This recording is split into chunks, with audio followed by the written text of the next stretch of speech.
The coast off Miami is vibrant, but very vulnerable.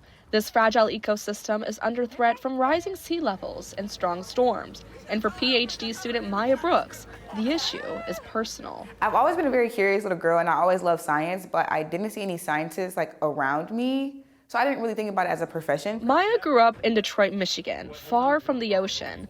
But as a University of Miami student, she is on the front line, trying to protect one of South Florida's most important natural defenses. Fulfilling is something I never felt before until I really started doing marine science and science communication, because you can feel kind of isolated when you're in the lab because not a lot of people look like me in my lab.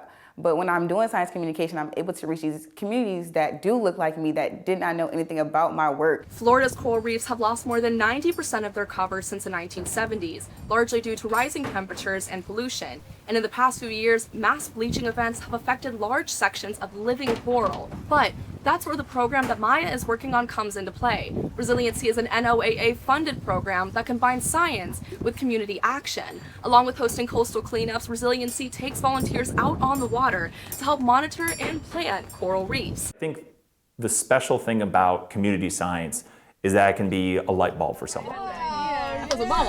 Where they don't even realize this work is occurring or that there's space for them, but there is, and there's actually a need. We really need new, diverse backgrounds, expertise. Early results show promise. Some restoration sites are seeing coral survival rates between 60 and 80% in the first year. In year one, we had hundreds of people that had never heard of our organizations or these activities before connect with us and come out and support the cause. But there is a problem. The scale of restoration is still small compared to the damage happening across the entire ecosystem. And it isn't just about marine life.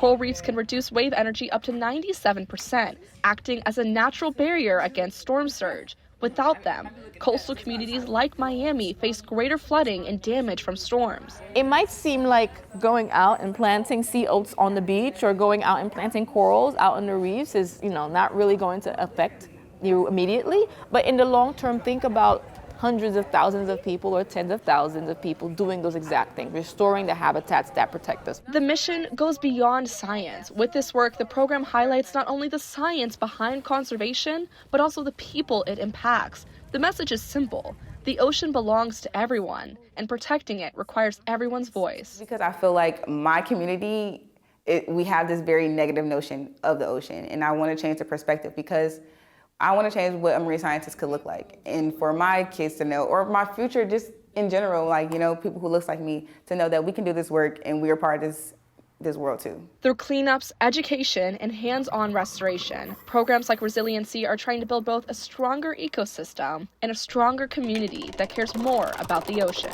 I think people who like the ocean in general and like to be out here, it's easier for them to care more about it compared to people who can't swim, for example, because they're never going to find themselves out here. But I think it's important in general for us to just try to care. For Maya, this work is about more than coral. It's about protecting a city and changing who gets to be a part of the fight. Jaden Cohey, UMTV.